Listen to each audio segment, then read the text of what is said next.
अब शुरू होने जा रहा है देश का सबसे बड़ा मुकदमा, आपकी अदालत, रजत शर्मा के साथ।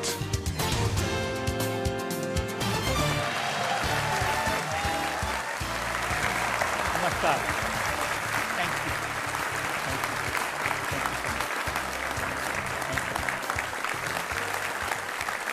आपकी अदालत में आपका स्वागत है। आज हमारे मेहमान हैं देश के सबसे लोकप्रिय धर्मगुरु, सबसे पॉपुलर कथावाचक, समाज सुधारक, बहुत यंग एज में जिन्होंने पूरी दुनिया में ख्याति प्राप्त की। इन्हें दुनिया जानती है बागेश्वर सरकार के नाम से। मैं आमंत्रित कर रहा हूं पंडित धीरेन्द्र कृष्ण शास्त्री को।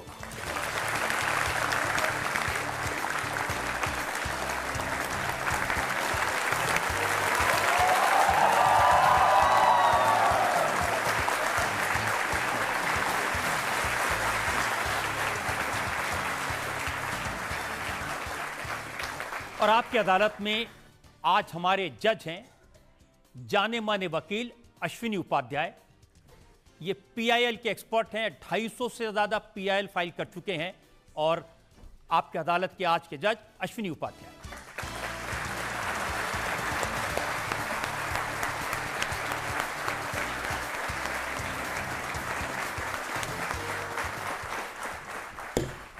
शुरू करें कार्यवाही। और इससे पहले कि पहला इल्जाम लगे पंडित धीरेन्द्र शास्त्री पर, एक नजर डालेंगे उनके जीवन पर। बागेश्वर सरकार के नाम से प्रसिद्ध पंडित धीरेन्द्र शास्त्री की सफलता किसी चमत्कार से कम नहीं है। मध्य प्रदेश के गढ़ागंज गांव में एक निर्धन परिवार में जन्मे धीरेन्द्र शास्त्री के आज पूरी दुनिया में करोड़ों फॉलोअर्स हैं। पंडित धीरेन्द्र शास्त्री विशाल बागेश्वर धाम के प्रमुख हैं। बागेश्वर धाम के बालाजी को पंडित धीरेन्द्र शास्त्री ने महाराष्ट्र में भी स्थापित किया है। पंडित धीरेन्द्र शास्त्री को अब अमेरिका, यूरोप और अफ्रीका के देशों में कथावाचन के लिए आमंत्रित किया जाता है। पंडित धीरेन्द्र शास्त्री की ब्रांडेड जैकेट, चार्टर्ड प्लेन्स और लग्जरी कार्स की चर्चा होती है। पंडित धीरेन्द्र शास्त्री बचपन से ही हनुमान जी के भक्त हैं और ये मान्यता है कि उन पर हनुमान जी की विशेष कृपा है। पंडित धीरेन्द्र शास्त्री का कथा कहने का अंदाज निराला है। हंसते हंसते बड़ी बात कह देते हैं। पंडित धीरेन्द्र शास्त्री जहां जाते हैं वहां हजारों लोगों की भीड़ उमड़ती है। पिछले वर्ष पंडित धीरेन्द्र शास्त्री ने सनातन हिंदू एकता पदयात्रा की शुरुआत की। पंडित धीरेन्द्र शास्त्री ने बागेश्वर धाम चिकित्सा एवं अनुसंधान संस्थान की परियोजना बनाई है। बागेश्वर धाम के पीठाधीश्वर पंडित धीरेन्द्र शास्त्री आपकी अदालत में अपना मुकदमा स्वयं लड़ेंगे।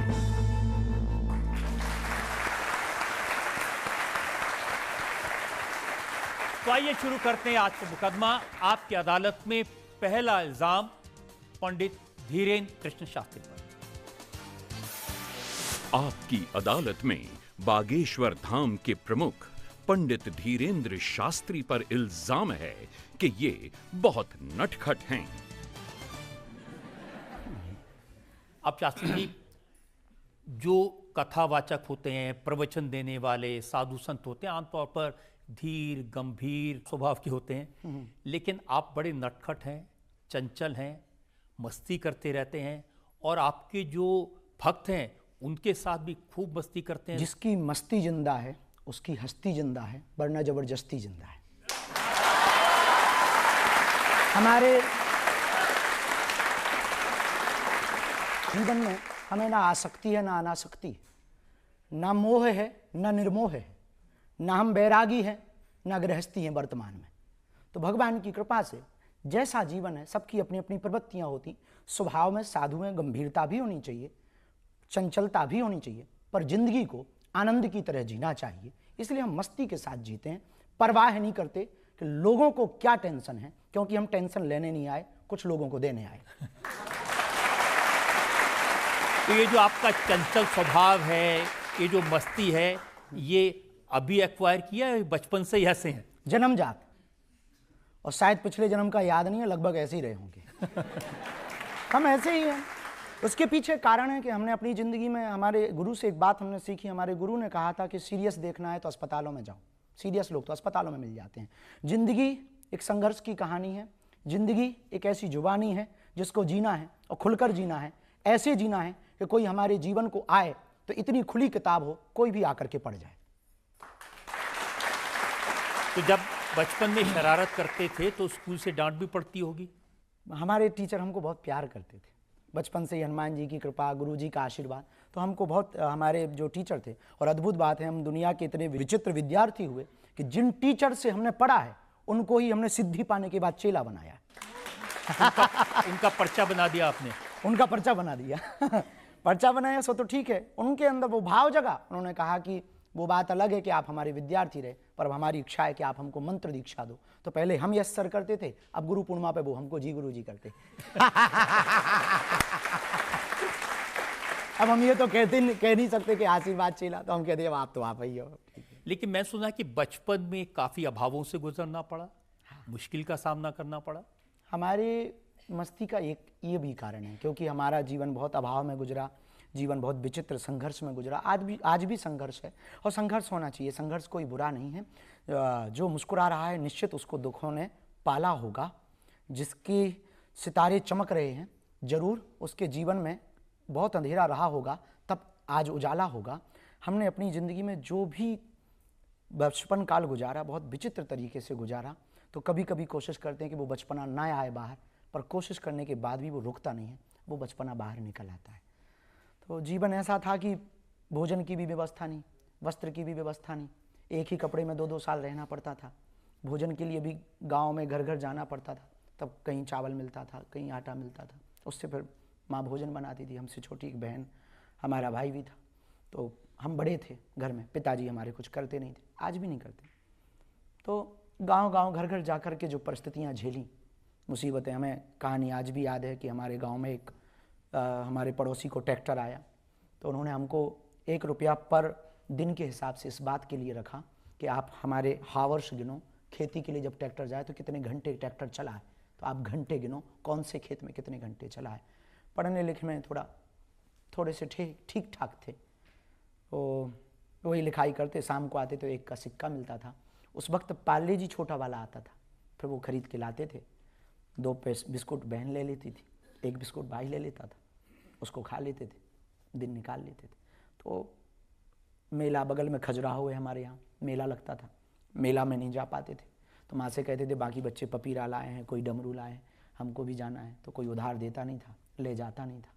तो ये जो जितने संघर्ष रहे, अंधेरी रातें नहीं, आज लोगों को जरूर चमकता हुआ दिखाई पड़ रहा बागेश्वर धाम, बागेश्वर बाबा, महंगे चार्टेड या गाड़ियाँ, पर जीवन में जितनी अंधेरी रातें हमने गुजारी उसको हम भूले नहीं। तो हमारा बचपना मरा नहीं, उसको दबाया गया, खुद से ही दबाया, किसी ने नहीं दबाया, हमने खुद को ही दबाया। भाई के लिए, बहन के लिए, माँ के लिए, समाज के लिए, हिंदुओं के लिए, हिंदुत्व के लिए। फिर अब जैसे ही यहाँ पहुँचे थोड़ा हौस आया, तो अब लगता है कभी कभी कि कोशिश करें कि वो दिन देख लें। कभी क्रिकेट खेलने का मन करता, कभी मौज मस्ती करने का मन करता, पर ऐसा कभी कोई कृत्य नहीं करते जिससे हिंदुओं को नीचा देखना पड़े। देखिए, ये बात ठीक है, थोड़ा बहुत मौज मस्ती करना, लेकिन अब तो आपकी लाइफ बिल्कुल बदल गई है। अनंत अंबानी की शादी करने के लिए स्पेशल प्लेन से आप ऑस्ट्रेलिया से आए। बुलाए कोई तो हमें क्या बुलाया, आपने बुलाया सो हम आपकी अदालत आ गए। वो बात अलग है कि आपने चार्टर्ड नहीं भेजा है, तो ये आपकी कमी है, हमारी कोई कमी नहीं है।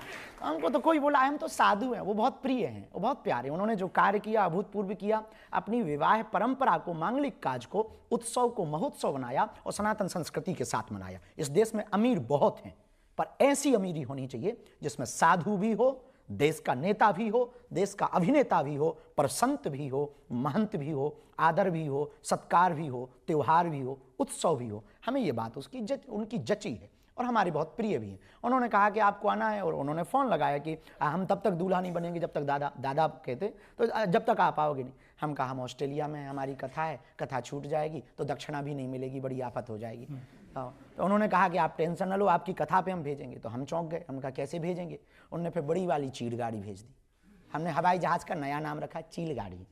तो उन्होंने बड़ी वाली चीड़ गाड़ी भेजी, उसमें हम बढ़िया सोते चले आए, उसी में नहाने की व्यवस्था थी। गजब की हवाई जहाज़ थी। हम तो भगवान से कह रहे कि ऐसी हर बार भेजें जो हमको बुलावें। अब आपने नहीं भेजी है वो आपकी कमी है।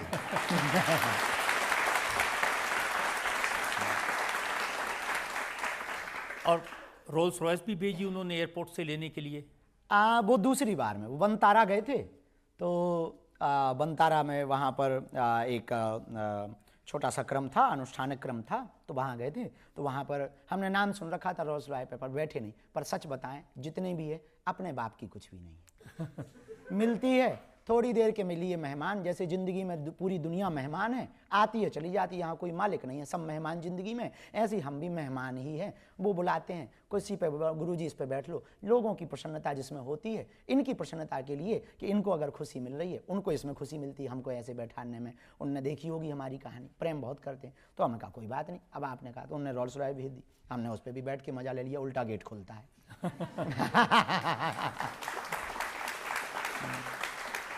लेकिन आप किस स्टाइल में रहते हैं उसकी कुछ तस्वीर मैं लोगों को दिखाना चाहता हूं। दिखा दो।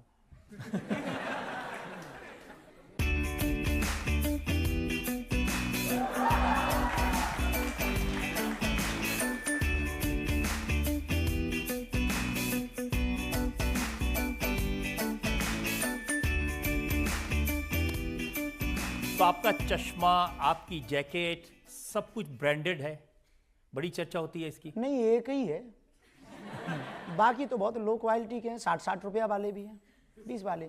कोई आता है और इन लोगों की जो हमारे प्रिय हैं, उनकी प्रसन्नता है, जो शिष्य हैं, दीक्षित शिष्य हैं, या जो बहुत प्रिय हैं, प्रेम करते हैं, युवान बच्चे आते हैं, गुरुजी आप एक बार ये पहन के दिखा दो, हमें खुशी होगी। हम पहन लेते हैं और हमें लगता है कि ये बुरा नहीं है।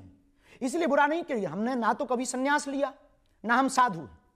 और जब साधु नहीं है, ना हमने ऐसी कोई घोषणा की, तो ये पहनना बुरा नहीं है। जब इस देश में बलात्कार करने वाला करोड़ों के मकानों में रह सकता, नाचने वाला अरबों खरबों के बंगले और गाड़ी में रह सकता, देश में गद्दारी करने वाला, घूस लेने वाला व्यक्ति इस देश में बड़े बड़े बंगलों में, बड़ी बड़ी गाड़ी में रह सकता, तो एक साधु को कोई दे दे और वो चश्मा पहन ले तो वो जी सकता है। यार ये कोई बुराई नहीं है। हाँ, हमारी आसक्ति भी नहीं है, अनासक्ति भी नहीं है, अपेक्षा भी नहीं है और मना भी नहीं। हमें अपेक्षा भी नहीं कि चश्मा ही हो, अपेक्षा ही नहीं है कि रोल्स रॉयल हो। हम बैलगाड़ी पे गए, पर ये किसी ने खबर नहीं दिखाई। हम महाराष्ट्र में बैलगाड़ी पर गए, वहां पर पूरा कीचड़ मच गया था, नहीं थी जाने की व्यवस्था। हम बैलगाड़ी पर कथा करने गए, वो खबर किसी ने नहीं दिखाई। हम साइकिल पर चले, वो खबर किसी ने नहीं दिखाई। इस देश में बहुत कार्य हमने किए, वो किसी ने खबर नहीं दिखाई। पर चश्मा क्या पहन लिया, जैकेट क्या पहन ली, सबने चर्चा कर ली। इसका कारण क्या है कि आप जैसे अपनी कथा में क्या कहते हैं, लगा के आग दौलत में हमने ये शौक पाले, हमने शौक पाले हैं। और कोई पूछे तो कह देना कि बागेश्वर वाले हैं। हाँ, तो दौलत तो दूसरों की आग लगा रहे हैं आप। नहीं, पहली बात तो लगा के आग दौलत, लगा के आग शोहरत में, लगा के आग दौलत में हमने ये शौक पाले हैं। कोई पूछे तो कह देना हम बागेश्वर वाले हैं। इसका मंतव्य ये है, पहनते हैं, अपना नहीं मानते। हम यहाँ बैठे हैं पर ये अपना नहीं है, इस जगत में है, अपना नहीं है, निर्मोह है। मिल जाए आओ तो वेलकम, ना आओ तो भीड़ कम। तो जो आरती में कहते हैं कि तेरा तुझको अर्पण, क्या लागे मेरा, हाँ, तो उसमें कोई संदेह ही नहीं है। अब किसी की भावनाओं को ठेस नहीं पहुंचा सकते ना। कोई आया है बड़े श्रद्धा भाव से, तो उसकी भावनाओं को कैसे ठेस पहुंचाए। तो ऐसे ही ये सब आते हैं, तो भावनाओं को ठेस ना पहुंचाए, उनकी प्रसन्न, क्योंकि हम तो इन्हीं की प्रसन्नता के लिए है ना। शिष्य की प्रसन्नता जिसमें हो, गुरु तो उसी में प्रसन्न रहता है। परमात्मा की जिसमें प्रसन्नता हो, भक्त तो उसी में प्रसन्न रहता है। साध की जिसमें प्रसन्नता हो, साधक तो उसी में प्रसन्न रहता है। तो आजकल जब लंदन जाते हैं, दुबई जाते हैं, वो किसको प्रसन्न करने के लिए जाते हैं? वो हिंदुओं को प्रसन्न करने के लिए, वहां पर रहने वाले भारतीयों को प्रसन्न करने के लिए, वहां पर रहने वाले मूल परंपरा के लोगों को प्रसन्न करने के लिए, वहां पर रहने वाले अंग्रेजों को आकर्षित करने के लिए कि तुम हमारे यहाँ आए, अब हम तुम्हारे यहाँ आए, तो आओ भाई साहब, वेलकम टू यू। तो क्या बुराई है? हमें नहीं लगता कि ये बुराई, जाना ही चाहिए, साधु को जाना चाहिए, ताकि हमारी परंपरा का प्रचार हो, हमारी संस्कृति का प्रचार हो। पर एक बात हमारी पक्की है, विचार भले ही नए लेकर चलते हैं, संस्कार पुराने लेकर चलते हैं। लेकिन मैंने ये भी सुना कि लंदन में एक बाथरूम में अटक गए आप काफी देर। ये खबरें पता नहीं कहाँ कहाँ से खोजते आप। वो अच्छा, हमें गांव के आदमी पहली बार जब लंदन गए, 9 घंटे की हवाई जहाज, पूरे संकोच में रहे कि कुछ उल्टा सीधा खा पी ना लें, कहीं गड़बड़ ना हो जाए, अंग्रेजी नहीं आती है, अब कैसे काम चलेगा, एक ये नया लफड़ा। तो अंग्रेजी का फिर जाके सेंटेंस सीखा, एक सेंटेंस में अपन ने पूरी देशों की यात्रा कर ली। I can not speak in English but I understand your feeling.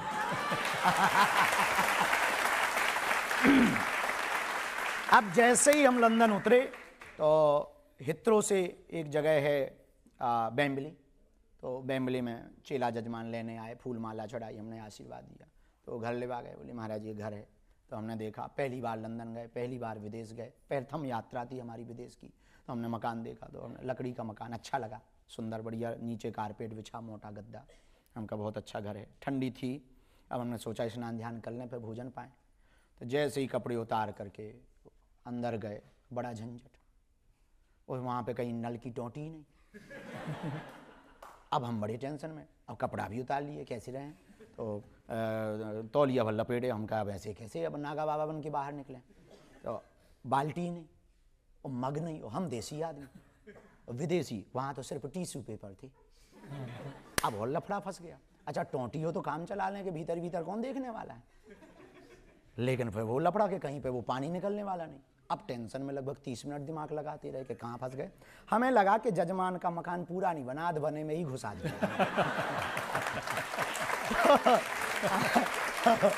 फिर जो बटन लगे, तो हमने कहा बटन है तो मतलब कुछ ना कुछ तो लफड़ा है। तो हमने जैसे ही बटन दबाया तो उसमें सावर ऊपर छत में था, तो पानी नीचे गिरा, सो गरम गिरा, सो हाथ जल गया। अरे हमने कहा गरम भी यही है तो ठंडा भी यही होगा। तो फिर उसको भंजा के जैसे तैसे नहा करके निकले। जजमान बोला गुरुजी कोई असुविधा तो नहीं, हम कही एक भी सुविधा नहीं। बोले क्यों?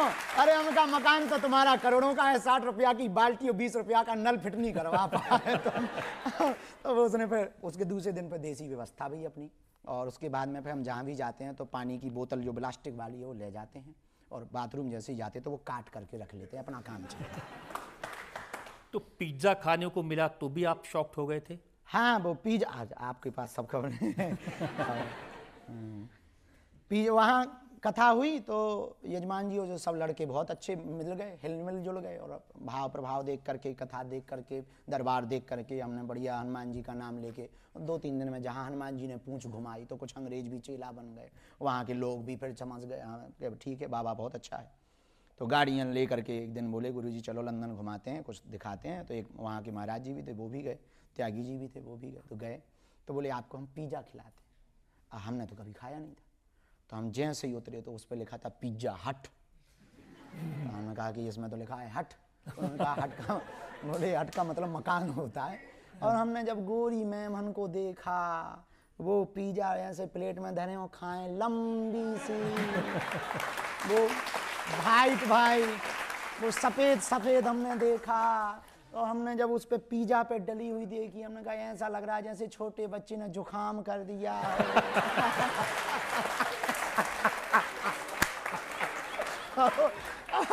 हमने कहा ये क्या है? बोले यही पिज्जा है। हम कही हमारे यहाँ तो ठंडियों में जो छोटे बच्चों को जुकाम होता है। हमने कहा भैया बचा वापसी ले चलो, हमें नहीं खाना है।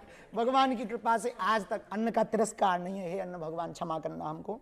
तो अन्न का तिरस्कार नहीं है, लेकिन हमने आज तक फिर स्वाद नहीं लिया है ना। वहाँ खाया फिर हमको मन ही मन में हमका भैया क्षमा करो, अपनी दाल रोटी खाइए, हरी के गुण गाइए, वही ठीक है। और वहाँ ऑस्ट्रेलिया में अंग्रेजी कैसी बोली, इसका एक एग्जाम्पल मेरे पास है। वो मैं लोगों को दिखाना चाहता हूँ video. Thank you, your family, your business, your work, your relative, all peoples. I'm praying Lord Hanuman and bless for you. Thank you so much. बहुत बढ़िया बहुत बढ़िया। सही है। सही गई, राइट हो गई है। अरे गजब। ये कमाल की इंग्लिश बोली आपने। बस इतना ही समझ लो कि बस ये लास्ट चांस है। हमको एक हमारे जीवन में दुर्भाग्य रहा, और बहुत स्टूडेंट भी, और हम इस वीडियो को बहुत देखेंगे। आपकी अदालत देश का सर्वोत्तम ये प्रोग्राम है, इसमें कोई संदेह नहीं। हमारे जीवन में एक दुर्भाग्य तो नहीं कह सकते, लेकिन एक कमी रही। हमने सब कुछ जाना, पढ़ा, अध्यात्म को भी जितना गुरु कृपा हुई सब कुछ। एक कमी रही कि हम अंग्रेजी नहीं पढ़ पाए। थोड़ा कई बार झिझक आती है। जैसे अभी लास्ट दिनों में हम न्यूजीलैंड गए तो वहाँ के प्रधानमंत्री हमको मिलने आए, बड़ी टेंशन थी, और 2-3 घंटे पहले प्रेशर था माइंड पे कि अब वो आएंगे, हम क्या बोलेंगे। भारत में तो प्रधानमंत्री जी मिले थे तो हिंदी बोल देते, बढ़िया काम चल गया। अब यहाँ क्या बोलेंगे। अब उन्होंने तो अंग्रेजी ही ठोकी, ओ वेलकम वेलकम वेलकम बागेश्वर बाबा, वेलकम वेलकम। तो हमने भी कहा thank you thank you thank you thank you. अब क्या बोल दें, हमें यही आती है। तो फिर हमने अंत में यही कहा कि sorry I can not speak in English but I understand. तो हमारे जीवन में हम यही कहेंगे, जो हमने भूल की वो बाकी बच्चे ना करें। पढ़ना बहुत जरूरी है। अपने बच्चों को आप कपड़े देना या ना देना, संपत्ति देना या ना देना, बच्चों को शिक्षा जरूर देना। आप बच्चों को शिक्षा दोगे, भले ही आप बड़े घर में बेटी का विवाह ना करवा पाओ, बड़े घर में अपने बड़ा मकान देकर के बालक को ना जा पाओ, यदि शिक्षा देकर के अपनी बेटी को और अपने बच्चों को देकर के जाओगे, संस्कार देकर के अपनी बेटी और बच्चों को जाओगे, तो वो बिना मकान के भी अपनी शिक्षा के बल पर मकान भी बना लेंगे, दुकान भी बना लेंगे। इसका मतलब ये नहीं है कि हम सीख नहीं सकते, सीख सकते हैं। इसका मतलब ये भी नहीं कि हमें अंग्रेजी सीखने की ललक नहीं है, दोनों हैं। पर कारण भी है, हमारी हिंदी का, हमारे हिंदुत्व का प्रचार होना चाहिए।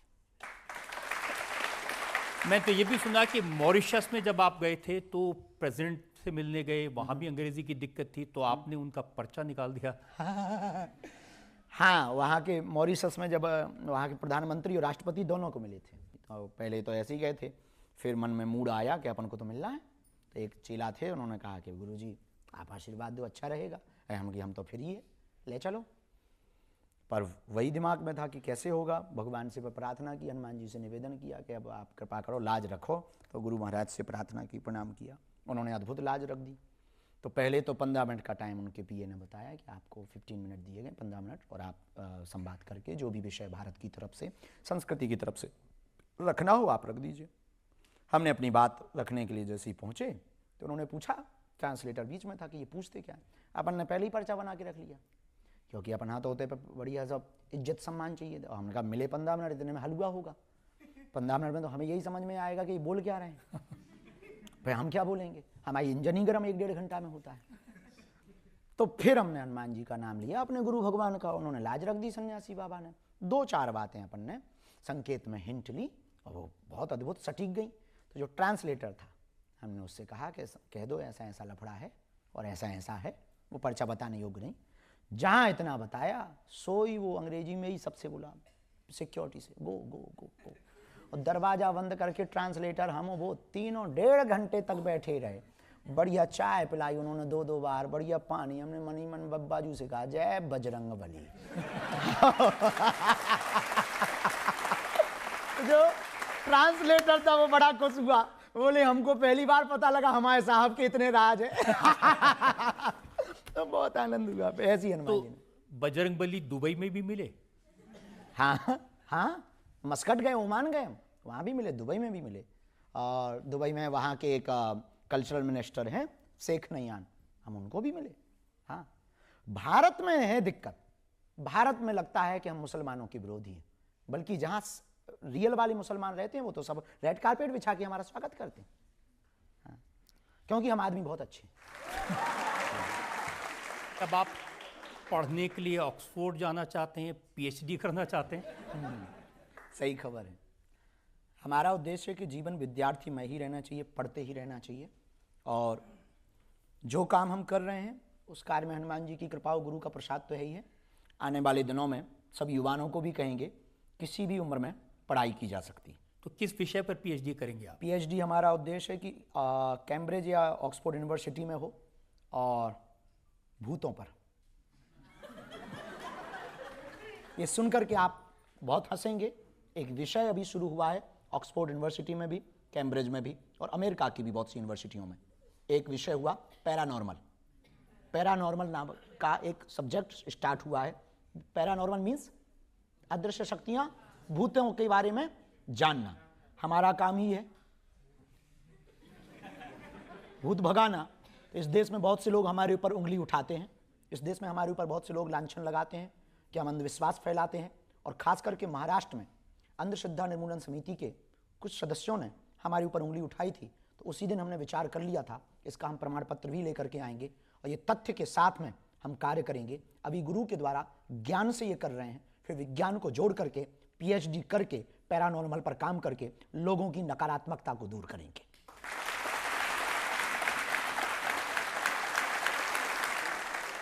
देखिए, आजकल बहुत सारे लोग ये जब आपकी विदेश यात्राएं देखते हैं, आपकी ये गाड़ियां देखते हैं, लोग कहते हैं ये अब ये अमीरों के गुरु हो गए हैं, गरीबों से नाता टूट गया इनका। वाह, गरीबों से नाता तोड़ेंगे तो जी नहीं पाएंगे, क्योंकि हमारी जिंदगी गरीबी थी, आज भी वही है, कल भी वही है। जब तक जिएंगे जैसे कल थे वैसे ही रहेंगे। हाँ, लोग मिलने आते हैं तो कुछ मजबूरियां जरूर होती हैं। हमने कभी अपने जीवन में बदलाव नहीं किया। आज भी उन्हीं बेटियों का विवाह करवाते जिनके माता पिता नहीं है और जो दीनहीन है। आज भी भंडारा, कोई व्यक्ति भूखा ना जाए। आज भी बागेश्वर धाम पर रहते हैं, 18-18 घंटे जागते हैं, एक एक व्यक्ति को मिलते हैं। भीड़ बहुत हो गई तो ज़्यादा को नहीं मिल पाते, पर जितनों को भी हम अपनी तरफ से भोजन, कई बार भोजन छोड़ देते, पर लोगों की सेवा नहीं छोड़ते। जो कल थे वो आज हैं। बाकी कहने वालों ने तो राम को भी नहीं छोड़ा, हम तो आम हैं, हमें कब छोड़ेंगे। देखिए, अखिलेश यादव की बात सुन रहा था, वो कह रहे थे कि अगर आपको बागेश्वर बाबा की कथा करानी हो तो 50 लाख रुपए खर्च करने पड़ते हैं। गरीब आदमी तो हैसियत ही नहीं है उनसे कथा करवाने की। हम उनको निवेदन करना चाहेंगे आपकी अदालत के माध्यम से कि दक्षिणा हम लेते हैं, इसमें कोई संदेह नहीं, पर जितनी उन्होंने कही है उतनी अभी तक हमें मिली नहीं। उनसे हम कहेंगे कि उनकी श्रद्धा यदि जगे, हमारी कथा करवाएं। हम उनके गांव में जहां वो कहेंगे वहां आएंगे, टेंट भी अपना लाएंगे, साउंड भी अपना लाएंगे, यजमान उनको बनना पड़ेगा, 1 रुपया दक्षिणा नहीं लेंगे और कथा सुना करके जाएंगे। आदिवासियों की कथाएं, आदिवासी क्षेत्रों में जाकर के उनको यजमान बना करके अपने टेंट लगाकर, अपना साउंड लगा करके कथा की। ये इसका गुणगान नहीं उन्होंने आज तक किया। हमने आज, हां, दक्षिणा लेते हैं, हमारी 2 मजबूरी है जिस कारण से। एक, कैंसर हॉस्पिटल की मजबूरी। हमारा क्षेत्र बहुत पिछड़ा बिछड़ा है, वहां बहुत गरीबी है और लोग आस्था के नाम पर धर्मांतरण करते हैं वहां पर। तो हम चाहते हैं हम मंदिर बना करके नहीं, जीते जी अस्पताल बना करके मरे। दूसरा, अन्नपूर्णा भंडारा। यदि देखो, हमारे पिताजी तो मुख्यमंत्री नहीं थे, तो अब व्यवस्था चलानी है तो दक्षिणा तो लगेगी। कोई श्रद्धापूर्वक दे देता है तो हम मना नहीं करते, लेकिन यदि कोई इस देश का व्यक्ति इतना अमीर दिल का हो, जिसका जमीर जागे, हमारे कैंसर हॉस्पिटल और हमारे अन्नपूर्णा की सेवा का संकल्प ले ले और वो करने को तैयार हो, हम आपकी अदालत में ताल ठोक करके वो हनुमान जी लेकर के आए हैं। इनकी कसम खाकर कहते हैं, जब तक जिएंगे 1 रुपया अपनी जेब में नहीं लेंगे, उसको ही देंगे। बस ये 2 सपने वो पूरे कर देवे, हमें कोई अपेक्षा नहीं है। हमारा भजन, हमारी कथा, हमारे प्रवचन कभी भी धन के लिए नहीं है। हां, अब कोई देता है तो सदुपयोग में लगाने की प्रेरणा यदि दे दी जाए तो क्या बुराई है। इस देश में नाचने वाले करोड़ों लेते हैं, और नेता भी तो अपनी वेतन लेते हैं और घूसखोरी अलग से लेते हैं। देखो, दूध का धुला कोई नहीं है, लेकिन दक्षिणा लेकर के यदि कोई बेटियों का घर बसाए, दक्षिणा लेकर के भंडारा करवाए, दक्षिणा लेकर के यदि कैंसर हॉस्पिटल बनाए, तो हमें लगता है ये बेहतर कार्य है, इस देश में प्रत्येक व्यक्ति को करना चाहिए। आपने इतनी उत्तम बात कही है और वाकई में सबको ये करना चाहिए। दान दक्षिणा का अगर इस्तेमाल हम लोगों को शिक्षा देने में, इलाज कराने में कर सके, इससे अच्छी कोई बात नहीं है। आपकी अदालत में अगला इल्जाम। आपकी अदालत में बागेश्वर धाम के प्रमुख पंडित धीरेंद्र शास्त्री पर आरोप है कि ये लोगों को गुमराह करते हैं। मैंने आपके प्रवचन सुने हैं, वहाँ पर बड़े यंग नौजवान लड़के लड़कियाँ रहते हैं, आप उनको बताते हैं कि घर कैसे बसाना है, गृहस्थी कैसे चलानी है। अब आप तो घोड़ी चढ़े नहीं, दूल्हा बने नहीं, शादी की नहीं, आप कैसे घर गृहस्थी की बातें बताते लोग? दूसरों के अनुभव से। खुद आदमी खुद की बारात नहीं गया तो इसका मतलब ये थोड़ी कि बारात का ज्ञान नहीं है। दूसरों की तो गए हैं, दूसरों को घोड़ी चढ़ते देखा है, दूसरों का घर बसते देखा है, उजड़ते भी देखा है। लोग हमारे पास कहानी आके सुनाते हैं। हमारा काम ही है स्टोरियां सुनना और सुनाना।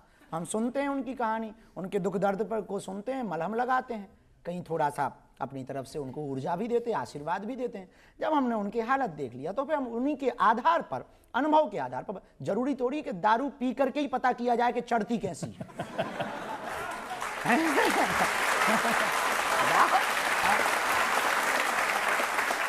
कोई पी के गिरे तो भी पता कर लेना चाहिए ऐसे चढ़ती है।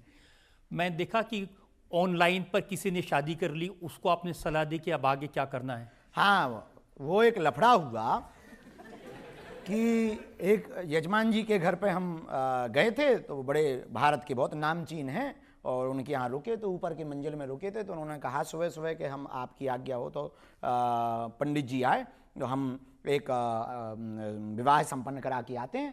तो उनका किसका? बोले यजमानी जी के बेटे का। उनका करा दो। तो जैसे ही हम नीचे उतरे चाय वाय पीने, तो हमने कहा कि भैया कहाँ है लड़का बहू? बोले लड़का तो ये है, बहू तो विदेश में। तो हम कहा शादी कब हुई? बोले अभी। हम कहा हुई कैसे? बोले ऑनलाइन। हम कहा बेटा ऑनलाइन कैसे? बोले वीडियो कॉल पर। तो हम कहा गजब। हम कहा भाई ये सिस्टम क्या है? बोले यहाँ आगी जला दी, वहां आगी जला दी, वहां फेरे करवा दी, यहाँ लड़का फेरे ले रहा, वहां लड़की फेरे ले। हम कहा बहुत बढ़िया, फ्लिपकार्ट से लड़का मंगवा ले। और क्या करें? तो ये फिर हमने उनको डांटा कि हमारी शास्त्रीय परंपरा के विरुद्ध है, सनातनीय परंपरा के विरुद्ध है। ठीक है, कोई विशेष मजबूरी हो। अब वो बोले 6 महीना बाद वीजा का हो पाएगा। हम कहे 6 महीना बाद रोक लो। जब तुम 20 साल रुक सकते तो 6 माह नहीं रुक सकते, ये कौन सी मजबूरी है? तो फिर इस बात का हमारा कहना, इस कहानी के पीछे जो सारांश है वो ये है, अपनी संस्कृति नहीं भूलनी चाहिए। भागती दौड़ती जिंदगी में, AI के जमाने में HI नहीं भूलना चाहिए, हिंदुत्व परंपरा को नहीं भूलना चाहिए।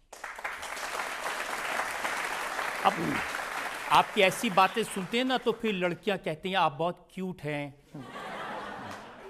एक लड़की ने कहा कि YouTube पर आपको देखकर मैं शर्मा गई। बच के रहें, रक्षाबंधन पे आ जाएं वो हमें लेने। हमको तो देखो, चोर को खांसी और साधु को दासी फांसी लगवाती है, इसलिए बच के रहना चाहिए। जितना दूरी डिस्टेंस हो उतना ही बढ़िया। सबके प्रति आदर है, हम जैसे हैं वैसे हैं, और अच्छा दिखना कोई बुरी बात थोड़ी है।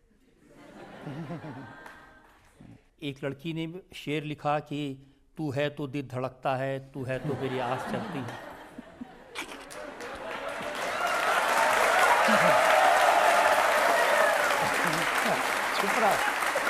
ये बहुत लफड़े चलते हैं, ये साइड के लफड़े हैं, चलते रहते हैं। लोग न जाने क्या क्या कहते रहते हैं, उन पे तो भगवान की बहुत दया है।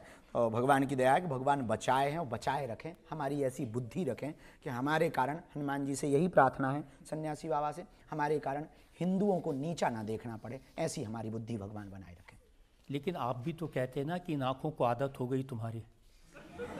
हाँ, उनके, हमने हनुमान जी को कहा, ये किसी लड़की के लिए नहीं कहा है। हाँ। अच्छा जी, इतने सारे जो शेर पढ़ते हैं वो सब हनुमान जी के लिए पढ़ते हैं आप? हाँ, हम तो उनसे ही प्यार करते हैं, अपने गुरु से हम बहुत प्रेम करते हैं, तो उनके लिए ही पढ़ देते हैं, और कोई बुराई भी नहीं। देखिए, इस देश में 2 लोग हैं जिनको जब भी कोई मिलता है तो पूछता है कि भाई आप शादी कब करोगे, एक सलमान खान और एक आप। नया जवाब ये है कि जल्दी ही हम आपको कार्ड थामेंगे,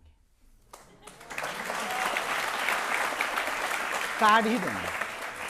करनी तो है, कुछ सपने हैं जो जीते जी हम देखते हैं, सोते हुए नहीं। हॉस्पिटल का सपना है, हिंदू राष्ट्र का सपना है, हिंदुओं को जगाने का सपना है, युवाओं को सात्विक बनाने का सपना है, नशा मुक्त राष्ट्र बनाने का सपना है। इस देश में तलवारों की क्रांति नहीं, विचारों की क्रांति लाने का सपना है। ये सपने हमारे चल रहे हैं, इन्हें हमने खुली आंखों से देखा है। पहले हमें ये करना है, गृहस्थ जीवन में माता पिता की आज्ञा से जाना है, और कोई बुराई भी नहीं, जाना भी चाहिए, कोई बुराई। कल के दिन सन्यास लेकर के यदि गृहस्थी बनेंगे तो पाप होगा, गृहस्थ होकर के सन्यासी बनेंगे तो ये मर्यादा है।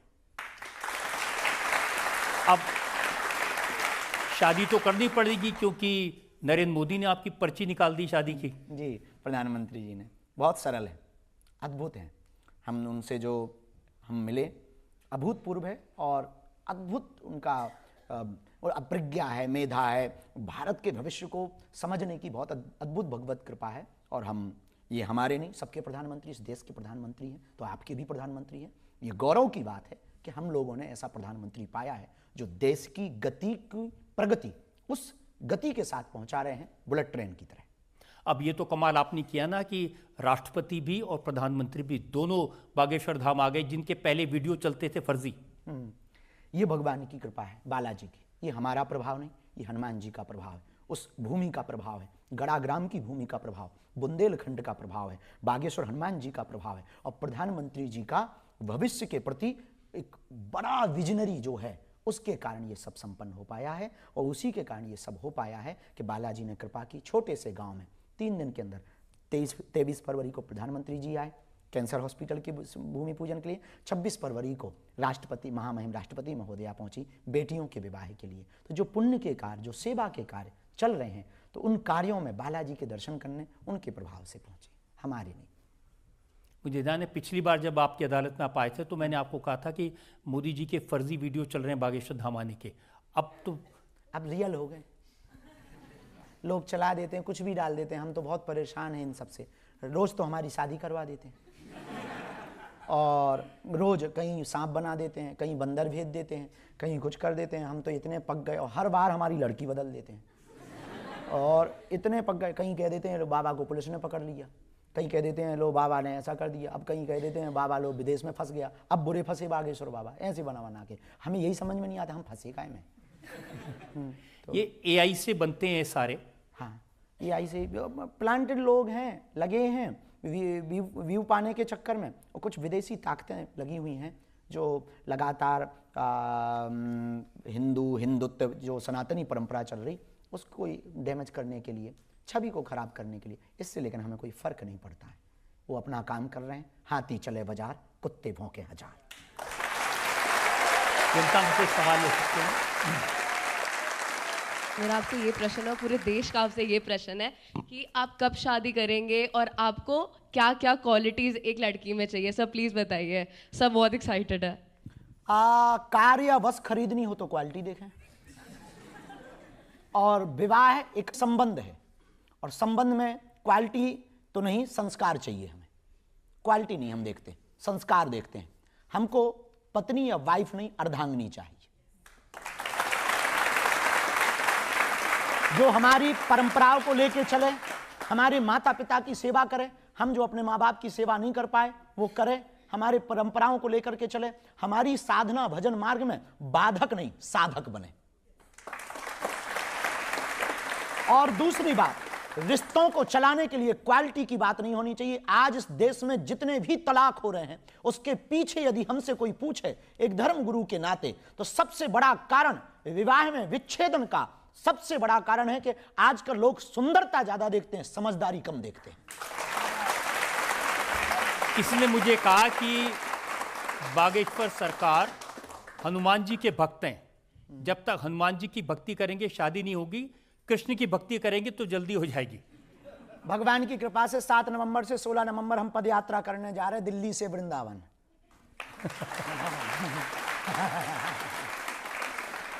ये तो ठीक है, ऐसा नहीं है। साधना में, हनुमान जी की साधना में एक जगह ऐसा वर्णन मिला जो महापुरुषों से सुना, हम वो बता रहे हैं। हनुमान जी जब सिद्धियां पा रहे थे तो एक खम्मम जिले में दक्षिण में एक मंदिर है हनुमान जी का, जहां हनुमान जी पत्नी के साथ बैठे, सूर्यपुत्री सुवर्चला के साथ। सूर्यपुत्री सुवर्चला के साथ में दक्षिण भारत में हनुमान जी विराजमान है। तो वर्णन मिला, हमने 1-2 जगह पढ़ा भी, और वो हनुमान अंक में इस बात को हमने पढ़ा भी। तो उसमें वर्णन ये प्राप्त हुआ कि सूर्य भगवान से जब हनुमान जी साधना ले रहे थे तो एक सिद्धि ऐसी थी जो विवाहित व्यक्ति को ही दी जाती थी। तो हनुमान जी बोले हम तो नैष्ठिक ब्रह्मचारी हैं। तब कहा कि आपका ब्रह्मचर्य खंडित नहीं होगा। सूर्य भगवान बोले हमारी पुत्री है, वो तपस्विनी है, केवल इस सिद्धि को पाने के लिए विवाह के परंपरा को पूर्ण किया जाएगा, और आप अपनी परंपरा को निभाए रखिएगा। केवल सिद्धि प्राप्त करने के लिए आपको ये जो विवाहिक पाणी ग्रहण संस्कार है ये भर होना है। और वहां पर आज भी भगवान पत्नी के साथ विराजमान है। इसका मतलब ये नहीं है कि हम उस बात का कोड कर रहे हैं, इसका मतलब ये है कि हनुमान जी की साधना में ऐसा कोई भी बंधन नहीं है कि आपको विवाह नहीं करना चाहिए। हाँ, मर्यादित, एक पत्नी व्रतधारी, वो भी बाल ब्रह्मचारी कहलाता है। मैं तो इसका मतलब ये निकल लगाता हूं कि कार्ड है शादी का, बहुत जल्दी मिलेगा। पहले अस्पताल का उद्घाटन का निमंत्रण मिलेगा, इसके बाद भी।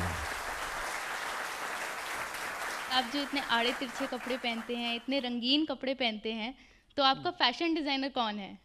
आपको कपड़ों से दिक्कत है? आपको इतने बयान, हमने इतने सुविचार, इतने सदविचार, इतनी कथाएं, इन सबको नहीं देखा, वस्त्रों को ही देख पाए। कोई वेशभूषा बहुत जरूरी है, वेशभूषा से जीवन परिवर्तित होता है, वेशभूषा का बड़ा प्रभाव होता है। और हम तो ये भी कहेंगे युवान बच्चों को सप्ताह में एक दिन भारतीय वेशभूषा को पहनना चाहिए। और हम जिस भारत में रहते हैं, हमको कई बार उन बच्चों पे बहुत तरस आता है कि इंग्लैंड के कपड़ों के झंडा वाला टी शर्ट पहन करके आ जाते, फलाने देश की झंडा वाला टी शर्ट पहन के, जिनके पूर्वजों ने हमारे देश में राज किया, उनके फ्लैग की टी शर्ट पहन करके आ जाते और अपने तिरंगा पहनने में शर्म आती है लोगों को। तो हमारी भारतीय परिधान में आड़े तिरछे जरूर पहनते हैं, पर पूरे पहनते हैं, और भारतीय पहनते हैं। धोती कुर्ता जो हमारी परंपरा है वही पहनते हैं। और रही बात रंगीन की, तो हम रंगीन मिजाज के आदमी नहीं है, रंगीन कपड़े पहनने वाले आदमी। मुझे लगता है उन्हें तो आपके कपड़े बहुत अच्छे लगे। हाँ, आपने पूछा ड्रेस डिजाइनर कौन है? जो दे जाता है हम पहन लेते हैं। आपकी श्रद्धा हो तो कल बागेश्वर में एक आध जोड़ी भिजवा दीजिए। सिर्फ कपड़े नहीं, आपकी जो गालियां हैं वो भी एक स्टाइल की होती हैं। अब ठठरी के बरे, नकट्टा, मूसरचंद, ये कहाँ से लाते हैं? गांव के आदमी हैं, गांव में तो यही चलती है। अब यहाँ हमारे यहाँ अंग्रेजी तो चलती नहीं थी, तो हमारे यहाँ माताएं जब नाराज होती हैं तो ये गालियां नहीं है, आशीर्वाद है। अब इसका मतलब क्या है? जैसे नकटा, मूसरचंद, इनका मतलब क्या है? मतलब ना पूछो। थोड़ी हमको अभी भारत में घूमना भी है, कहीं पर किसी का दिमाग खराब हो जाए, हम कह दें नकटा, उसे अर्थ पता हो जाए तो आफत हो जाएगी हमको। तो इतने में ही रहे, कुछ राज ही रहने चाहिए। हाँ, तो एक सवाल और सकते हैं जी। मेरा आपसे सवाल ये है कि आपके चेहरे पर जो लाली है, जो ग्लो है, आखिर उसका राज क्या है? सात्विक आहार, शुद्ध भोजन, सात्विक आहार, और सबसे ज्यादा स्माइली फेस, और दूसरा पवित्र विचार, नो माइंड मेडिटेशन, और सबसे बेहतर हम जो भी करते हैं वो बहुत डीप हो करके। सोते भी है तो 2 घंटे या 3 घंटे सोएंगे तो इतना डीप सोएंगे कि सिर्फ सोएंगे। भोजन करेंगे तो सिर्फ भोजन करेंगे, डीप हो करके। तो हमें लगता है कि यदि हमारा आहार शुद्ध होगा, व्यवहार शुद्ध होगा, तो निश्चित रूप से जो ब्रह्मचर्य की ताकत है, तेज है, वो तेज हमारे चेहरे से झलकेगा। पवित्रता में इतनी ताकत होती है कि वो चेहरे पर झलकेगी।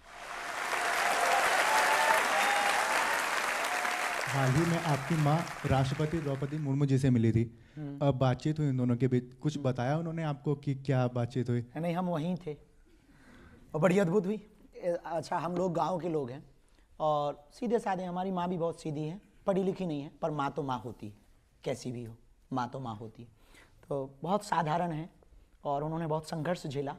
उन्होंने मुस्कुराना हमको माँ ने सिखाया। तो राष्ट्रपति जी जब 26 फरवरी को धाम पर बालाजी के दर्शन कर रही थी तो हवन करने पहुंची महामहिम राष्ट्रपति महोदया। तो उन्होंने कहा कि आपकी माताजी कहाँ हैं? तो हमने कहा कि हमको संकेत नहीं मिले और कोई खबर नहीं मिली। तो माताजी हैं तो यहीं गांव में ही, पर वो प्रोटोकॉल के कारण पुलिस बहुत लगी तो आ नहीं पाई। तो बोले बुलवाओ और हमको मिलना है, ऐसी माँ के दर्शन करना, उनके ऐसे शब्द थे। और प्रधानमंत्री जी भी मिले। हमने कहा जी। तो हमने वहाँ SP महोदय थे, तो उनसे कहा कि हमारी माताजी को अंदर आ जाने दो, उनको बुला लो। तो फिर अंदर आई माताजी। तो ग्रीन रूम जहाँ बना था वहाँ मिली। तो राष्ट्रपति महोदया, हम भी थे साथ में। तो हमने माताजी को समझाया भी कि उनकी आदत है कि कोई भी प्रणाम करे तो वो सिर पे हाथ रख देती। तो हमने उनको समझाया कि ये महामहिम राष्ट्रपति महोदय देश के प्रथम नागरिक हैं, इसलिए ऐसी दूर से ही हाथ जोड़ रही। अब वो तो भोली भाली सीधी। जैसे ही राष्ट्रपति जी मिली तो बोले आप बहुत भाग्यशाली हो। राष्ट्रपति महोदया ने कहा आप बहुत भाग्यशाली हो, ऐसा बेटा पाया है, इतनी कन्याओं का घर बसा रहा, इतनी बेटियों का धर्म पिता बना, आप बहुत भाग्यशाली हो, आपको हम देख करके बहुत खुश हुए हैं। तो दोनों लोग गले मिली और जैसे ही उन्होंने ऐसी बातें कहीं सो माता जी हमारी भूल गई। उन्होंने तुरंत सिर पे हाथ धर के कह दिया और ऊंचे पद पे जा।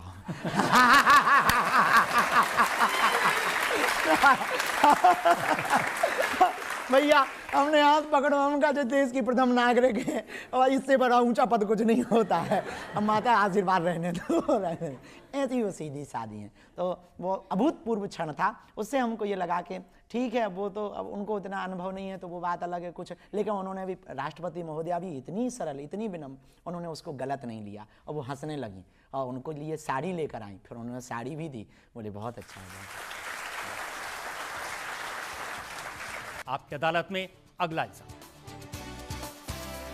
आपकी अदालत में बागेश्वर धाम के प्रमुख पंडित धीरेंद्र शास्त्री पर इल्जाम है कि ये लोगों को बहकाते हैं।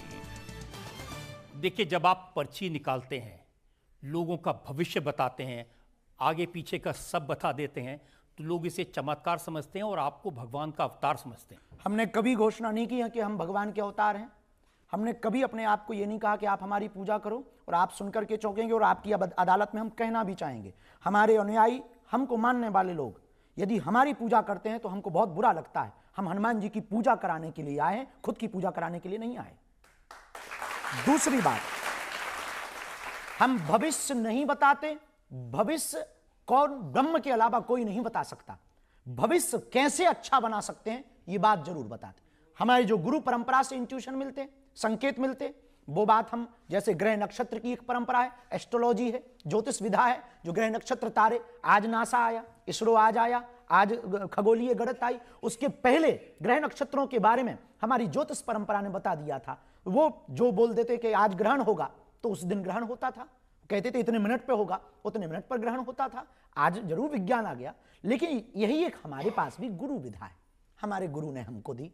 हम कोई प्रश्न करता आता है, हम प्रार्थना करते हैं कि इनके लिए रास्ता बताओ, हमें जो उचित लगता वो हम उसको लिख करके रख देते। हम भविष्य नहीं बताते। ये लोगों के मन में व्यर्थ भाव का एक वो मन में स्थापित हो गया है कि हम जैसे आप प्रवचन कर रहे हैं, कथा कर रहे हैं, लोग पूछते हैं तो आप बता देते हैं मुझे पता है कि तुम अपने घर से प्रसाद बना के लाए हो, मैं जानता हूँ। किसी के कह देते हैं कि मुझे मालूम है किस लड़की से तुम्हारा अफेयर चल रहा है, मेरे को मालूम है। जो लोग ये बातें सुनते हैं वो कहते हैं कि कभी आसिम मुनीर की पर्ची क्यों नहीं निकाल देते? बहुत सही प्रश्न है। पहली बात तो बहुत सुंदर प्रश्न है। पहली बात तो ये एक विधा है, परंपरा दरबार की, और हमारे पर वंशानुगत चली आ रही। हमारे दादाजी भी यही करते थे, उनके भी दादा गुरु जी। तो जैसे स्कूल के लिए बच्चे जाते हैं तो ड्रेस पहन के जाते हैं, पुलिस वाले ड्रेस पहन के आते हैं, वैसे ही हम दरबार में जब बैठते हैं, हमारी जो गुरु की गद्दी है उस स्थान पर हम आह्वान करते हैं, कुछ संकेत हमको लगते हैं। 24 घंटे कोई भी व्यक्ति भविष्य नहीं बता सकता, न किसी भी पराशक्ति के संपर्क में रह सकता, वरना हम पागल हो जाएंगे। यदि बार बार संकेत ही सुनते रहेंगे तो पागल हो जाएंगे। एक विधा है तो उसमें बैठते हैं, जो प्रेरणा लगती है उस आधार पर निकाल देते। अब कोई धाम आकर के, दरबार आकर के असीम मुनीर की पर्ची खुलवाए और जो हमें प्रार्थना में लगेगा हम वो बताएंगे और बेझिझक बताएंगे और दावा ठोक करके बताएंगे। अब आप कहो कि देश तो आपका भी है तो आपको खुद खोल लेनी चाहिए। तो हम प्रश्नकर्ता के आधार पर उत्तर दे पाते। कोई प्रश्न करने आए तो हम उसको रास्ता दे देते। देखिए, भगवान की कृपा से वो सत्य निकलता। आलोचना करने वाले कहते हैं कि पहलगाम में हमला हुआ तो बाबा ने पर्ची क्यों नहीं निकाली? हिंदुओं को उनका नाम पूछकर, धर्म पूछकर गोली मारी गई तो बाबा कहाँ थे? प्लेन क्रैश हुआ, ट्रेन टकराई, तब बाबा की पर्ची कहाँ चली गई? हम पढ़ते रहते हैं कमेंट, खूब बढ़िया आते हैं। हम उनसे एक बात इस वीडियो के माध्यम से, आपके माध्यम से निवेदन भी करना चाहेंगे। 24 घंटे में जो विधा है दरबार की, वो कुछ क्षण के लिए बैठते हैं और प्रार्थना करते हैं। भगवान कृष्ण को भी पता था कि महाभारत होगी, लेकिन क्या वो टाल पाए? नहीं। हम भाग्य नहीं टालते, ना हम विधि के लेख को टालते। यदि विधि के लेख को हम टाल दें तो फिर हम ही विधाता ना हो गए। विधाता की आवश्यकता क्या? हम लेख को नहीं मिटाते कि हम लेख को मिटा दें कि आज प्लेन पे मत बैठना वरना क्रैश हो जाएगी एयर इंडिया की। यदि हम ये बता दें तो फिर तो विधि के लेख भी मिट जाएगा। दूसरी बात, महाभारत में अभिमन्यु का एक चरित्र है। भगवान कृष्ण को पता था यदि ये आज जाएगा मारा जाएगा, लेकिन भगवान ने रोका नहीं।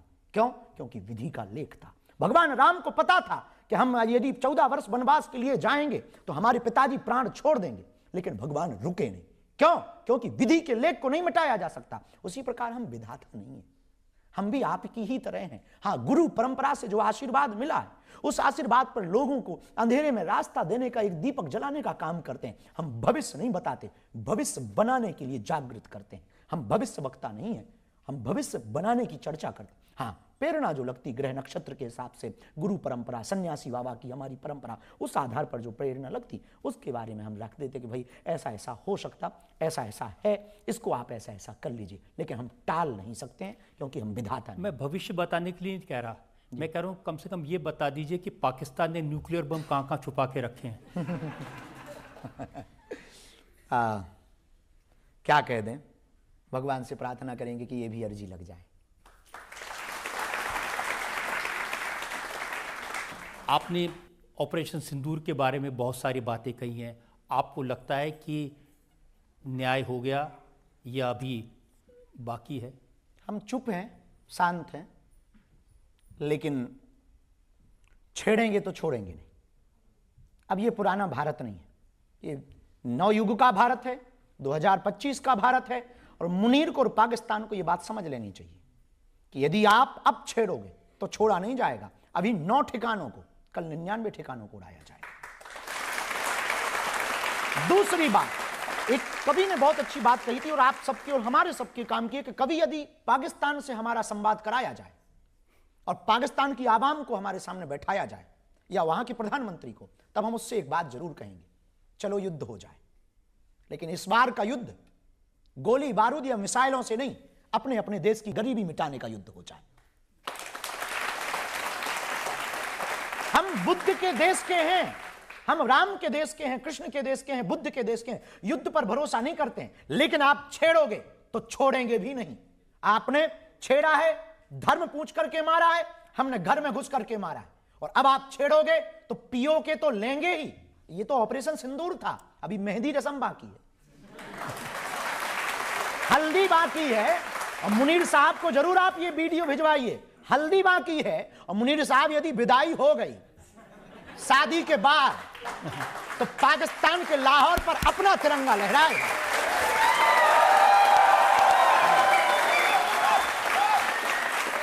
क्योंकि इस देश में 2 रियल हीरो हैं, खेत में खड़ा किसान और सरहद पर खड़ा जवान। और आई प्राउड ऑफ यू, हमें बहुत गर्व है कि हम उस भारत से हैं। हमारे देश की आर्मी वेतन के लिए आर्मी ज्वाइन नहीं करता है, वतन के लिए आर्मी ज्वाइन करता है। तो यदि आप पाकिस्तान छेड़ेगा तो अभी हम चुप हुए हैं, क्योंकि हमने वो नारा दे रखा वसुधैव कुटुंबकम, तो चुप हैं, हम विनम्र हैं, कायर नहीं है। कुछ लोगों को यह शिकायत है कि ऑपरेशन का नाम सिंदूर क्यों रखा गया, जिसमें आतंकवादी मारे गए उसका नाम ऑपरेशन महादेव क्यों रखा गया। ये तो हिंदू धर्म से जुड़े हुए शब्द हैं। इस देश में कुछ ऐसे गधे हैं जिनको ये बड़ी प्रॉब्लम है, इनके पेट खराब रहते हैं। कभी बाबा बागेश्वर के नाम पे रहते, कभी गुच्ची चश्मा के नाम पे रहते, कभी आर्मी के नाम पे रहते, कभी ऑपरेशन सिंदूर के नाम पे, कभी ऑपरेशन महादेव के नाम पे। उन्होंने सिंदूर उजाड़ा, अपन ने सिंदूर ऑपरेशन नाम दिया, कोई गलत बात। इस देश में पहले पढ़ाया जाता था गा से गणेश। कुछ लोगों का पेट दर्द हुआ, बोले ये सांप्रदायिकता है, गा से गधा पढ़ाओ। अब गा से गणेश पढ़ाने की बजाय गधा पढ़ा रहे हैं, तो बच्चे भी गधे ही कुछ हो रहे हैं। जो गा से गधा पढ़ रहे हैं ये वही कह रहे हैं ऑपरेशन सिंदूर नाम ना रखो। तो हमने ये तो समझ लिया है कि ये कुछ लोगों का पेट दर्द है, ऐसे लोगों को बहुत ही जल्दी लाहौर शिफ्ट हो जाना चाहिए।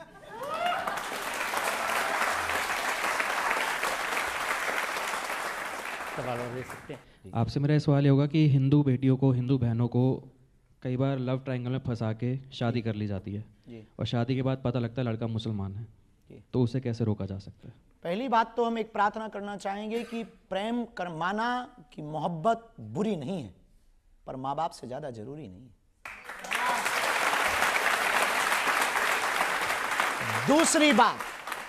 दूसरी बात भी हम आपसे निवेदन करें, प्रेम करना चाहिए, पर इस देश में बहुत बहुरूपिया घूम रहे हैं, इसलिए कुछ बेटियों को बहुरूपिया बहुत पसंद आ रहे हैं। हमने पिछली बार एक बयान दिया था, लोगों ने हमारी बहुत कंट्रोवर्सी की, वो बयान बहुत पवित्र बयान है।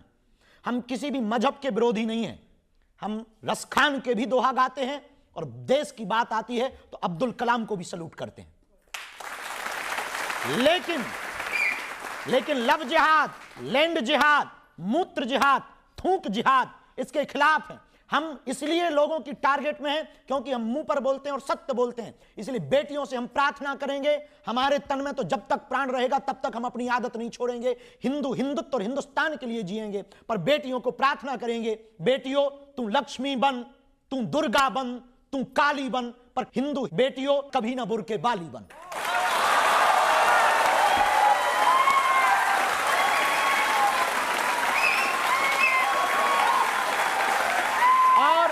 इस वीडियो के साथ ये बात भी हम बोल रहे कि हमारी मुसलमान बहनों के प्रति ये नफरत नहीं है, आदर है कि आप अपने मजहब को संभाल के रखो, हमारी बेटियां अपने धर्म को संभाल करके रखें। ये नफरती बयान नहीं है। हम मुसलमानों को हिंदू नहीं बनाना चाहते, हम ईसाइयों को हिंदू नहीं बनाना चाहते। इतिहास में एक भी कहानी ऐसी नहीं है जहां पर तलवारों की नोक पर हिंदुओं ने किसी मुसलमान को हिंदू बनाया हो। हाँ, लेकिन हमारी बेटियां क्यों टारगेट की जाएं? आज हमारी श्रद्धा के 35 टुकड़े हुए। कोलकाता में डॉक्टर बेटी को मारा गया, गंदे में। हमारे बुरहानपुर में मध्य प्रदेश में रफीक नाम के लड़के ने गला काट दिया, इस बात पे काट दिया कि वो साथ रहने के लिए हानि कर रही थी। तो इससे बचने का सर्वोत्तम उपाय यही है, जांच लें, परख लें, इसके बाद उसके परिवार की डिटेल लें। जरूरी नहीं है कोई कलाबा पहने या तिलक लगाए तो वो हिंदू हो सकता है कालनेमी हो।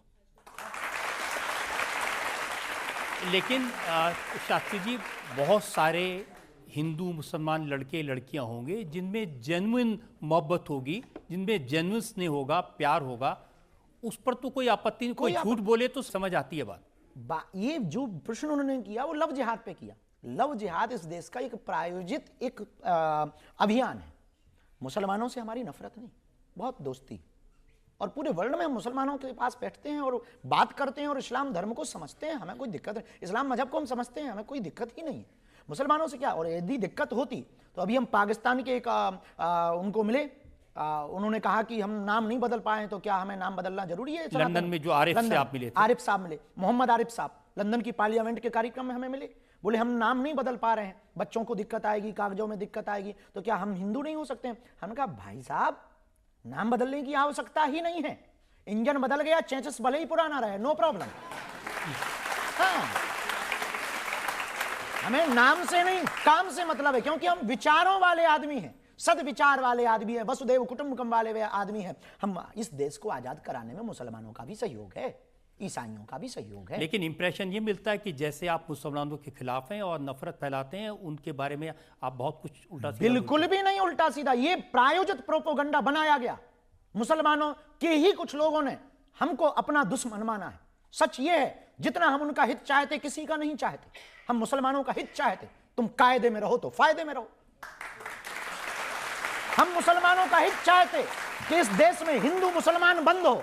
हम मुसलमानों का हित चाहते कि इस देश में हिंदू मुसलमान की लड़ाई बंद हो, मंदिर मस्जिद की लड़ाई बंद हो। हम इस देश में हित चाहते प्रेम से रहो, शालीनता से रहो, जैसे रहते थे वैसे रहो।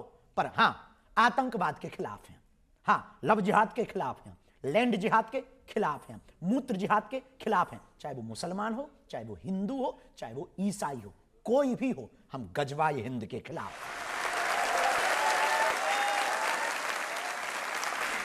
एक सवाल और ले सकते हैं? मेरा आपसे सवाल है कि जो आजकल की युवा पीढ़ी है वो बहुत कंफ्यूज्ड स्टेट में रहती है कि हम किस भगवान को बड़ा माने, क्योंकि हमारे हिंदू धर्म में बहुत सारे देवी देवता हैं। क्या गणेश भगवान सबसे बड़े हैं, शंकर भगवान सबसे बड़े हैं, हनुमान जी सबसे बड़े हैं?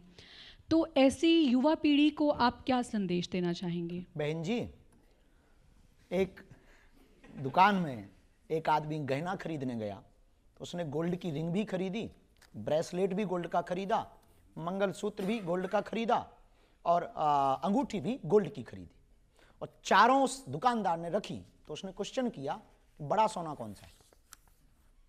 उसमें कोई भी बड़ा नहीं है, सब समान है। मिट्टी का बर्तन कुल्हड़ भी बनता है, मिट्टी की थाली भी बनती है, मिट्टी का मटका भी बनता है, सोने का कर्णफूल भी बनता है और सोने का ब्रेसलेट भी बनता है, पर सोना तो सोना ही होता है, मिट्टी तो मिट्टी ही होती है।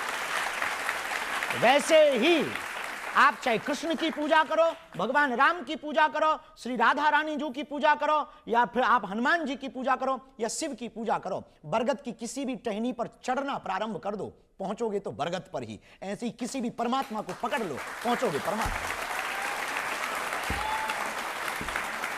लेकिन ये कहते हैं ना कि महादेव तो देवों के देव हैं। वो देवों के देव क्योंकि इनके घर में सब लोग पूजे हैं, बाकी देवताओं के एक ही 2 पीढ़ी पूज पाई, इनका पूरा खानदान पूजता है।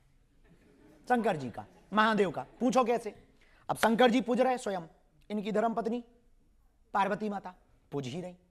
अच्छा चलो ठीक है, पार्वती जी तो बहुत से देवताओं की दोनों लोग जोड़ी से पूज रहे, इनके पुत्र भी पूज रहे, गणेश कार्तिकेय, चलो बहुत लोगों के पुत्र भी पूज रहे। नहीं, इनकी बहुएं भी पूज रही, रिद्धि सिद्धि, इनके नाती पोता भी पूज रहे, शुभ लाभ।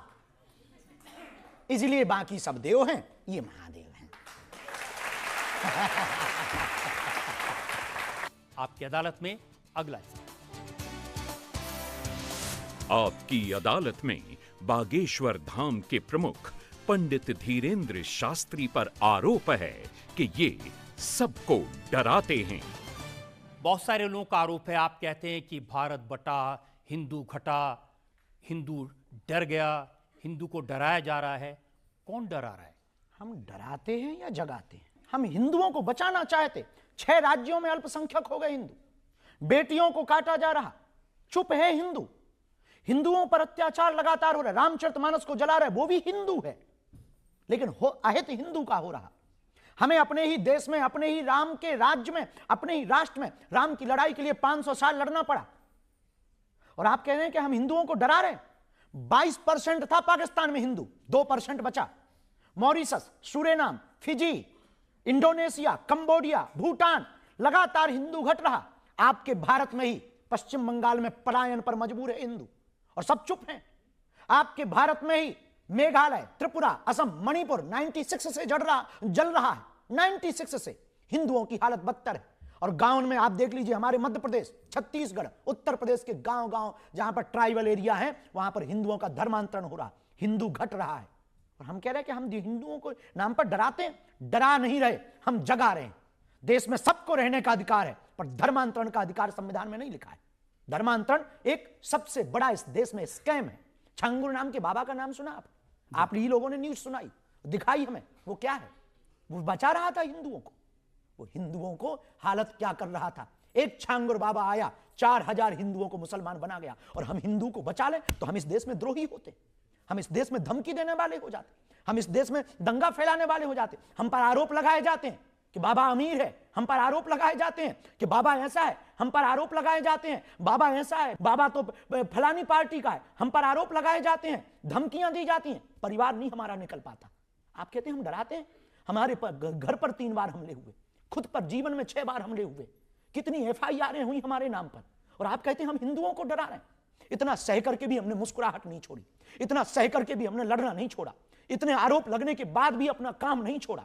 इसके बावजूद भी हम गरीब हिंदुओं की बेटियों का इसीलिए विवाह कराते हैं ताकि हिंदू बच जाए। इसके बाद भी हम कन्या विवाह और अन्नपूर्णा इसीलिए चलाते हैं कि हिंदू बच जाए। इसके बावजूद भी हम दिन रात 18 घंटे मेहनत करके कथा करते हैं। जो दक्षिणा मिलती 1-1 रुपया ले जाते हैं कि अस्पताल बन जाए, और अस्पताल बने तो कोई भी हिंदू ईसाइयों के अस्पताल में जाकर के धर्मांतरण के चंगुल में न फंस जाए। और आप कहते हैं हम हिंदुओं को डरा। ये आरोपों से सिद्ध होता है, इन आरोपों से सिद्ध होता है कि इस देश में हिंदुत्व की बात करना गुनाह है। लेकिन एक बात हम कह दें, आई एम फाइटर, मरते दम तक हम लड़ेंगे हिंदुओं के लिए। मैं इस देश में सिपाही बन करके आया हूं हिंदुत्व के लिए, मरते दम तक लड़ूंगा। चाहे जितनी रातें काली हो जाएं, चाहे जितने, एक कोई लफड़ा होता हमारे धाम पर, तत्क्षण पूरे देश के लोग गालियां बकने लगते। हम 8 किलोमीटर का धाम है, कोई भी दीवार गिर गई तुरंत बागेश्वर धाम से जोड़ दिया जाता। कोई भी धाम पर लफड़ा होता हमसे जोड़ दिया जाता। हमारे धाम के सामने में 2-2 लोग कट्टा लेकर के पकड़े गए। हमने कभी किसी के सामने रोना नहीं रोया। हमने आंखें, हमारी मां निकल नहीं पाती, हमारा भाई अकेला निकल नहीं पाता, लोग इतने लगे, धमकियां इतनी, फिर भी हमने कभी किसी के सामने रोना नहीं रोया कि लोगों को यह ना लगे कि हम डरपोक हैं, लोगों को यह ना लगे कि हम भयभीत हैं। यदि बलि चढ़ती हो तो चढ़ जाए, जितने आरोप लगने हो। विदेशों में हम जाते हैं, हमारे खिलाफ पर लोग मेल भेजते हैं, हमारे खिलाफ पर हमें अपने आप को वहां पर प्रस्तुत करना पड़ता है कि हम भैया हिंदुओं के पक्षधर हैं, मुसलमानों के विरोधी नहीं है। हमें अपने आप को सेटिस्फाइड करना, उनको प्रमाण पत्र अपना देना पड़ता है। सीता जी, माँ सीता की तो एक ही बार परीक्षा हुई साहब, हमने तो इस देश में रोज परीक्षा दी है और रोज दे रहे हैं। यदि ये गुनाह है तो मैं सिपाही हूं, सिपाही की तरह अंतिम समय तक लड़ूंगा, हिंदुत्व और हिंदुस्तान के लिए लड़ूंगा। जिसको जो लगता है सो लगता रहे, मैं ना बदलूंगा, ना झुकूंगा, ना मुड़ूंगा। क्योंकि लोग अपने हिसाब से जी रहे होंगे। एक बात हम कह दें, हमें इस देश के हिंदुओं पर भरोसा और अपने बजरंग बली पर भरोसा है। इसलिए लोग जब भी हमारे पास आते तो हम उनसे कहते हैं, आ बैठ मेरे पास, मैं तुझे जीना सिखाता हूं, कुछ क्षण तो मेरे साथ गुजार, मैं तुझे दुख दर्द पीना सिखाता हूं। क्योंकि मैं बातों से नहीं, रातों से लड़ा, मैं सह सह करके साधु बना। आ बैठ मेरे पास, मैं तुझे जीना सिखाता हूं, कुछ पल गुजरा। आरोप है, कुछ भी लग सकते हैं, तो ये भी एक आरोप है। यदि हमें लगता है हिंदुत्व की बात करना आरोप है, तो ये आरोप हम सहते रहे। ये आरोप शुरू हुए जब आप बिहार में गए और ये कहा कि बिहार में चूंकि चुनाव होने वाले हैं, आप हिंदुओं को जगाने गए ताकि आप बीजेपी को मदद कर सकें। हम तो अभी युगांडा गए थे। कुछ भी ना, हम कुछ भी बोल देते लोग। बस इस देश में यही सबसे बड़ी दिक्कत है, 30 मिनट की फिल्म को 3 सेकंड की रील में ही खत्म कर देते हैं, सबसे बड़ी दिक्कत है। अब युगांडा में तो कोई चुनाव नहीं था भैया, है? हम अभी महाराष्ट्र जा रहे हैं, अब वहां तो चुनाव हो गए। अब वहां पर जब आप गए थे, तेजस्वी यादव ने कहा था कि हम घुसने नहीं देंगे ऐसे बाबा को। अपने देश में नहीं घुस पाएंगे तो कहां घुसेंगे, पाकिस्तान घुसेंगे। आपने लोगों से कहा कि कुंभ में जाके स्नान करना चाहिए, उससे मोक्ष मिलेगा। हमारी सनातन परंपरा में, आचार्य परंपरा ने, ऋषियों ने ऐसा कहा है कि कुंभ के स्नान से मोक्ष की प्राप्ति होती है। लेकिन जो घटना हुई है उस घटना के प्रति भाव हमने व्यक्त किए हैं। खड़गे जी ने कहा कि कुंभ में जाने से गरीबी दूर नहीं होगी। ये बात तो सही है, तो मस्जिद में भी चादर चढ़ाने से गरीबी दूर नहीं होगी।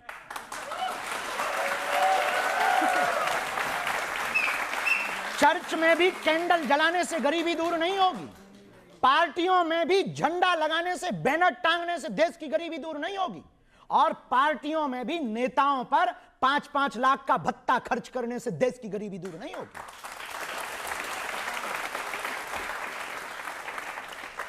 और जब आप बिहार गए तो राबड़ी देवी ने कहा कि किसी में दम हो तो भारत को हिंदू राष्ट्र बनाकर दिखाए। इस देश के हिंदू यदि कायर होंगे तो नहीं बना पाएंगे, और हिंदुओं का जमीर जगेगा तो वो बना देंगे। हम तो अंतिम समय तक लड़ेंगे और उनको धन्यवाद कहेंगे। इस देश में तो भगवा आतंकवाद की बात हुई है। ये कहा कि जो आतंकवादी हैं वो भगवा पहन कर आते हैं। सुना था, पर वो तय हो गया कि भगवा आतंकवाद नहीं होता है। अभी सुप्रीम कोर्ट ने निराकरण किया, भगवा आतंकवाद नहीं होता। ना भगवा आतंकवाद, जो सच्चा हिंदू होगा, हिंदुत्व की विचारधारा को पढ़ेगा, हमारी बात को समझना, हिंदुत्व की विचारधारा को पढ़ेगा, जानेगा, जिएगा, वो कभी किसी की हिंसा नहीं करेगा। हम लोग अहिंसावादी हैं, हम लोग सबको गले लगाने वाले, हम लोग अपने ही देश में अनेक बार गुलामी सहते फिर भी चुप रहते। पुर्तगाली, डच, बाबर, अकबर, इसके बाद अंग्रेज, फिर भी चुप रहे। बुरा ना मानना, इस देश की जनता के लिए हमें कभी कभी ख्याल आता, हम बोल देते हैं तो थोड़ा स्पष्टवादी हैं, तो थोड़ा चुभते हैं। पर एक बात बोलें, सुई चुभती जरूर है पर 2 भाग को 1 कर देती है। तो बुरा ना मानना, तुम लोगों को यदि बुरा लगे तो आई एम नॉट सॉरी। मैं पंडित हूं, मैं जाट हूं, मैं बर्मा हूं, मैं शर्मा हूं, मैं दलित हूं, मैं ओबीसी हूं, मैं एससी हूं, मैं एसटी हूं। सच ये है, आप कुछ भी नहीं है, मंदिर के 1 घंटा हो, नेता तुम्हें बजा रहे हैं। देखिए, आप इस देश में तो ऐसे भी लोग हैं जिन्होंने कहा कि सनातन डेंगू मलेरिया की तरह खतरनाक है, इसको जड़ से मिटा देना चाहिए। हम किसी भी नेता के बयान पर टिप्पणियां नहीं करते। सभी नेताओं के प्रति आदर है, हम सभी पार्टियों के प्रति आदर रखते हैं, सभी लोगों के प्रति आदर रखते हैं। पर इतना कहेंगे, आप राजनीति खूब करो पर धर्म की राजनीति मत करो। राजनीति होनी चाहिए, धर्म में राजनीति नहीं हो भैया, राजनीति में धर्म हो, ये बात अलग है। तो हम प्रार्थना यही करेंगे, लोग हैं कुछ भी। आप राजनीति करना चाहते हैं? इससे बेहतर जो कर रहे हैं हमें नहीं लगता कि राजनीति है। कौन माथा पच्ची में पड़े, यही बहुत अच्छा है। जिस काम के लिए भगवान ने भेजा है ये काम जब तक जिएंगे यही करेंगे, इसी में हम संतुष्ट हैं। और मैं आपसे प्रश्न करना चाहता हूं कि आप इतनी बेबाकी से तत्परता के साथ सबको जवाब देते हैं, अपनी प्रतिक्रिया प्रस्तुत करते हैं, तो आपको कभी आज तक डर नहीं लगा? किसी के बाप से नहीं।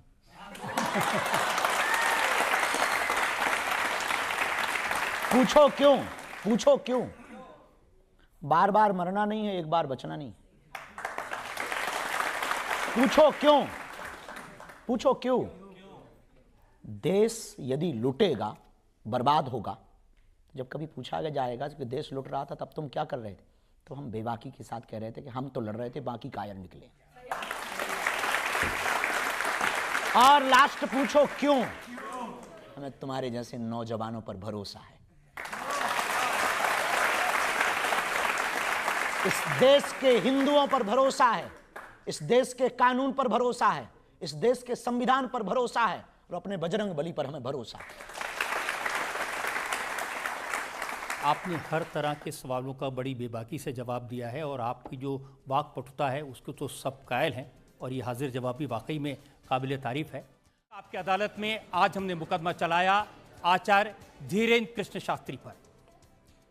वो देश के सबसे लोकप्रिय कथावाचक हैं, लोग उनके प्रवचनों को बड़े ध्यान से सुनते हैं, उनकी बातों का लोगों के मानस पर असर होता है, और उन्होंने आपकी अदालत में हर सवाल का बड़ी बेबाकी से जवाब दिया।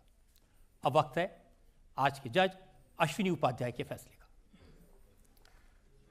रजत जी, आपने लगातार धीरेन्द्र कृष्ण शास्त्री जी से बहुत कठोर और एकदम यथार्थ सवाल पूछे, आपको धन्यवाद।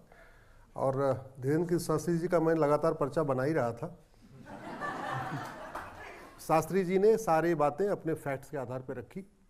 दुर्योधन का ननिहाल अफगानिस्तान हो चुका है, भरत का ननिहाल पाकिस्तान हो चुका है जहाँ से माता कैकेयी आई थी, और ये भी सच्ची बात है जो शास्त्री जी ने बोला कि भारत के 9 राज्यों में हिंदू खत्म हो चुके हैं, 800 जिलों में से 200 जिलों में खत्म हो गए हैं, 6000 तहसीलों में से 1500 तहसीलों की डेमोग्राफी बदल गई है, ये भी कड़वी सच्चाई है।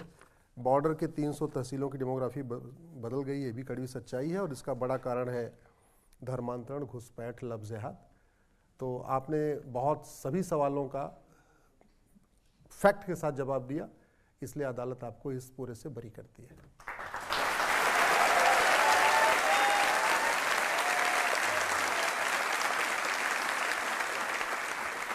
इस उम्मीद के साथ, इस विश्वास के साथ कि आचार्य धीरेन्द्र कृष्ण शास्त्री इसी तरह से समाज को जगाने का काम करते रहेंगे, लोगों के मार्गदर्शक बने रहेंगे, ईश्वर उन्हें लंबी आयु दे और शक्ति दे ये काम करने के लिए। इस प्रार्थना के साथ आज का शो यहीं खत्म करते हैं। अगले सप्ताह आपसे मुलाकात होगी एक नई शख्सियत के साथ, तब तक के लिए।